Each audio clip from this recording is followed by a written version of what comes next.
आदिवासी विकास मंत्री डॉक्टर अशोक उईके यांनी नाशिक जिल्ह्यात त्र्यंबकेश्वर इथं शासकीय आदिवासी मुलींच्या वसतिगृहाला दिली अचानक भेट, जाणून घेतल्या समस्या। यवतमाळ महसूल कर्मचाऱ्यांच्या जिल्हास्तरीय क्रीडा स्पर्धांना सुरुवात, 1000पेक्षा जास्त कर्मचाऱ्यांचा उत्स्फूर्त सहभाग।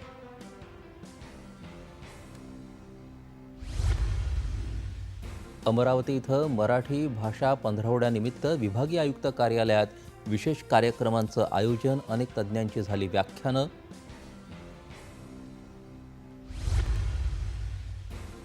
रायगड जिल्ह्यात पनवेल महापालिकेची प्लास्टिक विरोधी कारवाई, 16 दिवसात 47 किलो प्लास्टिक पिशव्यांचा साठा जप्त, 80,000चा दंड वसूल। पर्यावरण संवर्धन जनजागरण क्षेत्रात कार्यरत तेर संशोधन संस्थेच्या तेर ऑलिम्पियाड स्पर्धेचा पारितोषिक वितरण समारंभ पुण्यात संपन्न। ज्येष्ठ इतिहासतज्ञ जयसिंगराव पवार यांनी संपादित केलेल्या कोल्हापूर ऐतिहासिक आणि प्राकृतिक या कोल्हापूरच्या पंचखंडात्मक इतिहासाच्या पहिल्या खंडाचं कोल्हापुरात प्रकाशन।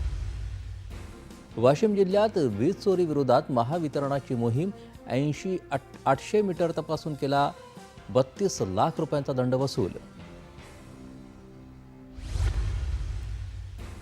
सांगली इथं 10 दिवसांच्या श्रीरामकथा आणि नामकीर्तन सोहळ्याचं आयोजन, संभाजी भिडे यांच्या हस्ते ध्वजारोहणानं कार्यक्रमाची सुरुवात।